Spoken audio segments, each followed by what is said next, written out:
Eu confesso a vocês que quando eu recebi o convite para falar sobre trauma, realmente eu fiquei muito feliz por um lado e um pouco preocupado por outro. Agora, ao término dessas 3 apresentações, eu confesso mais uma vez que eu estou muito preocupado. Cheguei a pensar em arranjar uma dor precordial, uma dor de barriga, para poder me justificar e, afinal, não estar aqui falando com vocês. De qualquer forma, é um tema que eu vou apresentar cirurgicamente.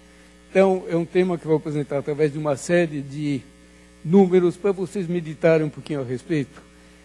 Existem algumas informações absolutamente objetivas, claras, inquestionáveis, e outras que estão totalmente pessoais, das quais vocês podem discordar com toda a liberdade.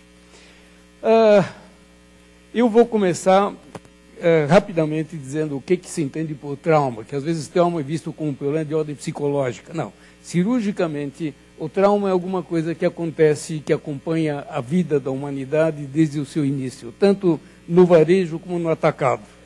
Isso faz parte realmente de um conjunto de traumas ou de causas externas, usando um termo mais tecnicamente correto, intencionais, com suicídios, homicídios e guerras. Por outro lado, existe uma outra categoria de traumas, representados ou simbolizados aqui por esse acidente com um veículo automotor, que são as causas externas não intencionais, incluindo acidentes por veículos automotores, quedas, queimaduras, assim por diante. E, finalmente, nos dias de hoje, nós temos um outro desafio muito crítico, muito grande, que são os atentados.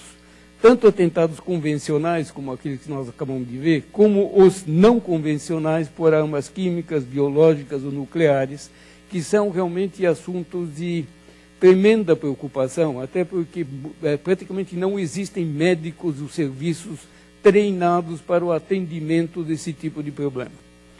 Muito bom, feita essa introdução e explicado o que é, vamos ver inicialmente qual é o impacto do trauma no mundo. Se vocês olharem para essa imagem, vocês veem diferentes países, África, Américas, ou países não, regiões do planeta, África, Américas, Mediterrâneo, Europa, Sudeste, assim por diante, e vocês vejam que as afecções aí em cima definidas, cardiovasculares, neoplasias, causas externas, assim por diante, ocupam posições diferentes. Na África, por exemplo, na extrema-direita, vocês vejam que as doenças infectoparasitárias ocupam uma posição de grande destaque. Já na Europa, que está aqui no meio, vocês vejam que as doenças cardiovasculares se destacam de uma forma evidente. Entretanto, observem o vermelhinho, que praticamente existe uma linha de mais ou menos 10% em todas as regiões do mundo. Então, as causas externas do trauma é um denominador comum que vocês vão encontrar em qualquer país do mundo. Eu não tenho tempo aqui para analisar o que esses 10% representam na África, na Europa, na Ásia e assim por diante. Obviamente tem peculiaridades locais, mas de qualquer forma é uma característica que é um denominador comum da espécie humana no planeta. O que esse denominador comum significa do ponto de vista prático? Vocês vejam que aqui, num total, esses são dados da Organização Mundial de Saúde, anos 2000, mas de qualquer forma, vocês vejam que praticamente 4,5 milhões de pessoas faleceram em decorrência de causas externas. Vendo isso com mais detalhes, as não intencionais, vocês vejam que correspondem a mais ou menos a 60%, com uma distribuição, afinal, privilegiando ou pelo menos alertando sobre o significado de uma das características da nossa sociedade moderna, que são os acidentes por veículos automotores.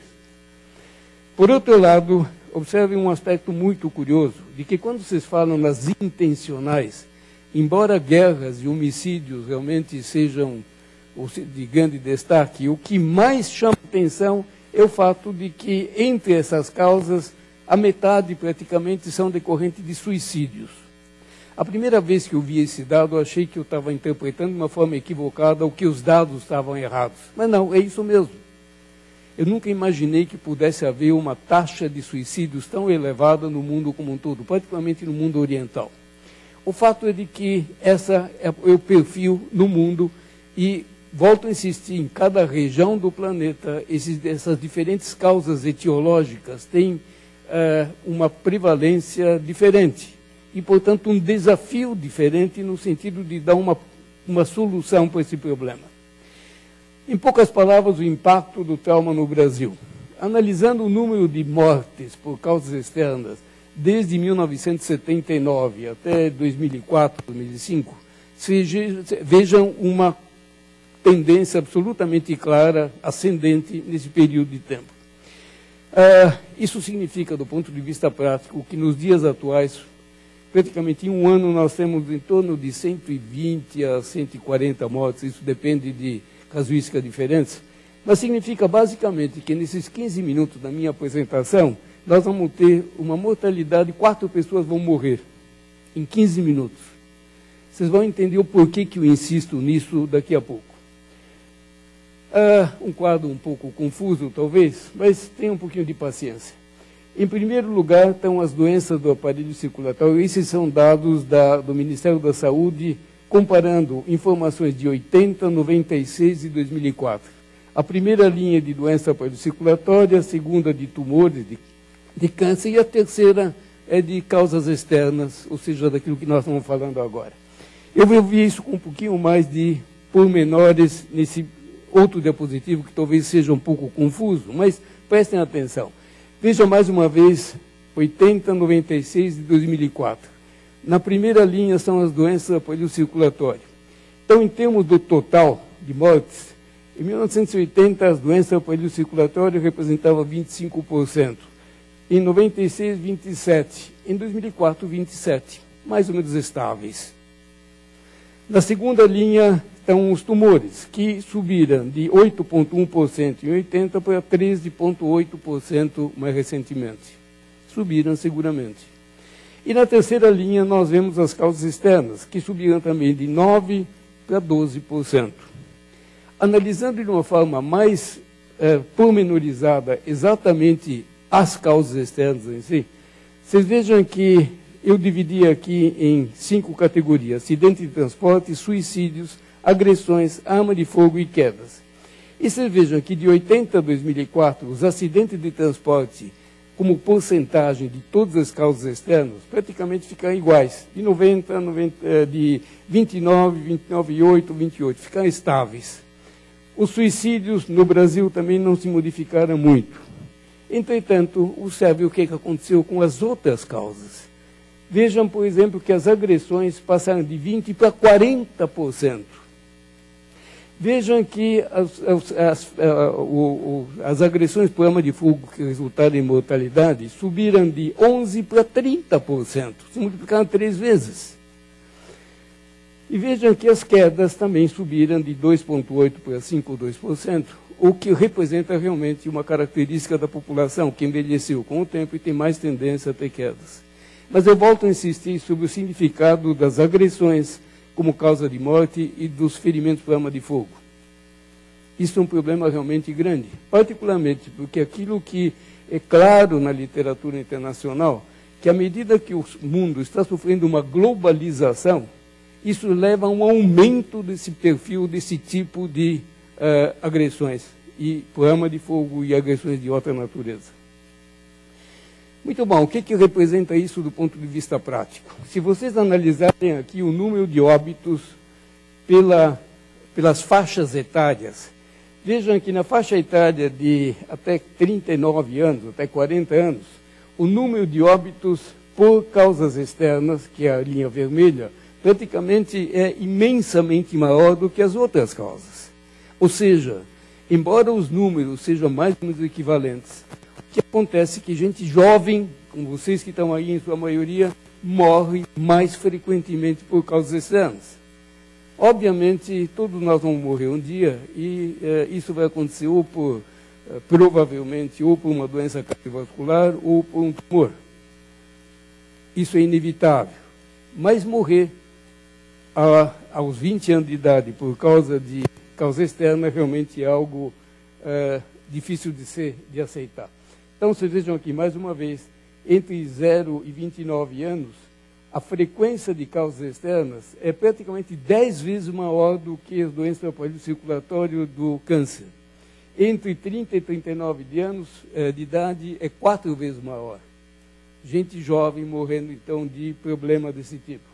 Se vocês analisam agora as diferentes etiologias, digamos, de causa externa, começando por acidente por veículo automotor, homicídio, suicídio e assim por diante, vejam que nas idades mais baixas, entre 0 e 14 anos, veículos automotores matam mais. Entretanto, de 15 até 40 anos, observem que os homicídios são claramente a causa determinante, a maior causa de morte por causas externas.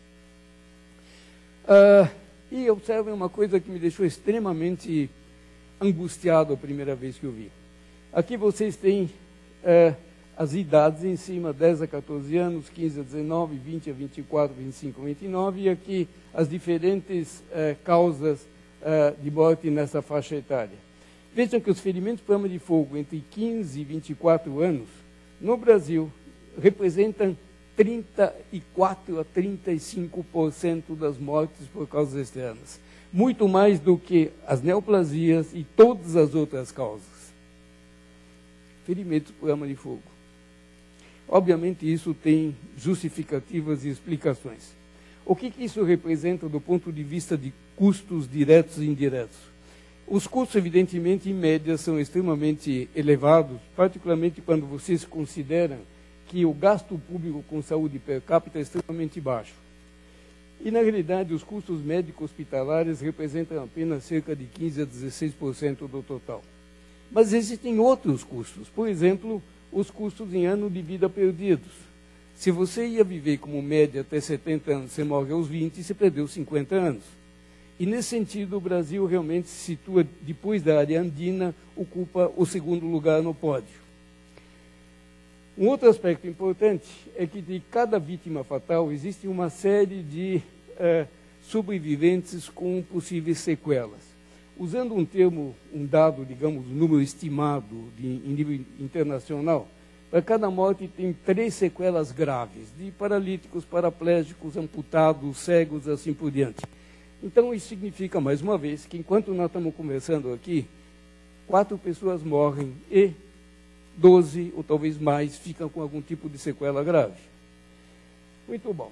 Quais são os fatores responsáveis? Um deles que eu acho que é fundamental é de que o problema de trauma tem sido banalizado em todos os níveis, federais, estaduais, municipais, assim por diante. Vou apenas dar um exemplo para vocês, que o balanço do Ministério da Saúde no dia 16 de setembro contabilizava um total de 900 casos de mortes por gripe suína. Isso foi amplamente divulgado. Pois bem, trauma mata esse número de pessoas em 3 dias, só que ninguém sabe disso. Muito bom. Outro aspecto importante é a frequência, digamos, a porcentagem de mortalidade por população urbana. Vocês veem aqui embaixo um gráfico mostrando que à medida que a porcentagem de população urbana aumenta, o coeficiente de mortalidade por 100 mil habitantes por causa externa também aumenta. E a tendência, esses são dados oficiais do IBGE, é claro também que, à medida que os anos estão passando, nós temos uma tendência nacional a uma urbanização progressiva. Isso quer dizer que preparem-se, que se medidas não forem tomadas, nós vamos enfrentar esse problema cada vez mais. Isso deve ser divulgado e deve ser, afinal, as nossas autoridades devem se conscientizar claramente desse aspecto. Um outro aspecto importante é o tipo de perfil da população, particularmente em termos de mochila família. Essas fotos foram tiradas há algum tempo atrás, quando eu estava em Brasília como assessor do Ministério da Saúde, tentando modificar esse perfil, chamando a atenção para aquela senhora que recebe R$ 45 por mês por cada filho, filho que no fim acaba ficando deitado aí sob efeito de drogas e que evidentemente vai se transformar numa pessoa com agressividade em relação à sociedade. Exemplos vocês estão do santo dia em qualquer jornal que vocês leem. Por outro lado, falta de total de responsabilidade até no nosso trânsito do dia a dia. Esses dados mostram que no prazo de 10 anos, a taxa de mortalidade por mortes por acidentes de motocicleta aumentou 10 vezes. Morrem 19, 20 por dia. Isso dados de 2006. Provavelmente agora deve estar muito mais alto que isso. E eu sugeria a vocês que procurassem, de alguma forma, ter acesso a esse trabalho chamado De Jeito, de um indivíduo chamado Keith Rosen, um advogado que analisou o nosso perfil do ponto de vista cultural. Acho que, se vocês fizerem isso, já vão ganhar o dia, pelo menos no que diz respeito à minha apresentação. Quais são as perspectivas? O Paulo Saldiva falou muito claramente e muito objetivamente uma coisa que todos vocês sabem. A melhor forma de evitar uma doença não é tratar da doença, é evitar que ela ocorra. É investir na prevenção. Se se faz prevenção, é ótimo. Vacina, fantástico. Mudaram o perfil da humanidade e da saúde no mundo inteiro. Agora, como é que faz prevenção? Então, conforme eu já disse, morrer de doenças cardiovasculares e neoplasias malignas é normal. Agora, a prevenção da mortalidade por causa externa é uma obrigação nossa, de todos vocês, minha, das igrejas, das escolas, das autoridades públicas. Essa é uma coisa que deve ser conscientizada e divulgada. Não adianta esperar que o governo modifique isso. Não, nós que temos que modificar isso. Nós que temos que tomar iniciativa para que esse perfil extremamente agressivo do nosso dia a dia mude. Então, veja, existem algumas coisas que são feitas e que, do meu ponto de vista, estão totalmente equivocadas. Por exemplo, aumentar os recursos hospitalares para o atendimento das vítimas. Ou é a mesma coisa que aumentar o número de prisões para punir os responsáveis. Investir em cursos superiores, distribuir renda, proibir planejamento familiar. São impressões ou são interpretações pessoais. Mas, de qualquer forma, simplesmente aumentar recursos, o número de prisões, o que a vida mostra que, por maior que seja a mesa, sempre tem comensais a mais. Isso simplesmente não adianta nada. Particularmente porque, na maioria dos cursos superiores, quando se fala de trauma é esquecido. Investe-se em obesidade mórbida, em cirurgia minimamente invasiva, em tratamento de um monte de coisas, em síndrome metabólica, não sei o que mais, mas do ponto de vista de trauma, isso é absolutamente desvalorizado. Por outro lado, investir em cursos superiores, sim, mas é o que nós precisamos de educação para a população. Distribuir renda, eu sinto muito, apesar de todas as políticas nesse sentido, mas aquilo que se deve fazer é criar oportunidades para a educação para a população. E, finalmente, proibir o planejamento familiar, o controle da natalidade, eu acho que é uma coisa que não faz sentido e eu tenho uma série de informações mais consistentes a respeito. O Brasil, evidentemente, é um país extremamente heterogêneo. Aqui no meio vocês veem uma visão da favela de Paraisópolis, no meio de uma área altamente rica da cidade de São Paulo. E, para terminar, lembro então que causas intencionais, não intencionais e acidentais, existem várias formas de corrigir através de prevenção. Algumas é mais fácil, outras é difícil, mereceria evidentemente uma longa conversa, mas existe um denominador comum que chama educação. Então, a única forma de mudar esse panorama através de uma educação séria, com investimento nesse sentido. Vai demorar décadas, mas vai dar uma chance de melhora. Se nós não fizermos isso, isso vai piorar cada vez mais. Lembrem-se, conforme dizia Luísa Eluf, de que no momento atual, apesar de oficialmente ter 10% de analfabetos, na realidade o nível de analfabetização funcional é extremamente mais alto. Ou mudamos isso ou não adianta nada.